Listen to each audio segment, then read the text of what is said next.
ചില രാത്രികളിൽ ഇതിങ്ങനെ തനിയെ വായിക്കുന്നത് ഞാനും കേൾക്കാറുണ്ട്. വെറുതെ എന്നെ പേടിപ്പിക്കല്ലേ? അല്ല, സത്യമാണ്.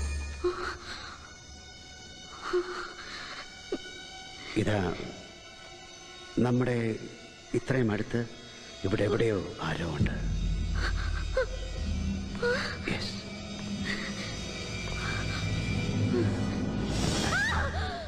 കണ്ടോ, നീ പേടിക്കുന്ന എനിക്ക് ഉറപ്പായിരുന്നു. വെറുതെ എന്നെ കൊണ്ട് പറയിച്ചതല്ലേ.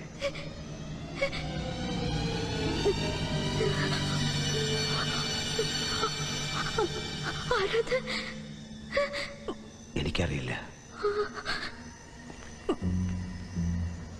ഞാൻ പറയുന്നത് പേടിക്കാതെ കേൾക്കണം. നിന്നെയും ഇരുത്തി സൈക്കിൾ കൊണ്ടുപോയി ബംഗ്ലാവിന്റെ ഗേറ്റിൽ അറിയാതെ ഇടിച്ചതല്ല. ആ സമയം ഞാൻ അങ്ങനെ ഒരു ഗേറ്റ് അവിടെ കണ്ടിട്ടേയില്ല.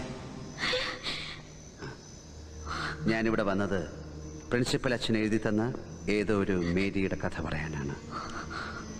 പക്ഷേ അത് മാഡത്തിൻ്റെ കഥയായി ആരോ എന്നെ കൊണ്ട് മാറ്റി പറയിക്കുന്നു. അതാരാണ്?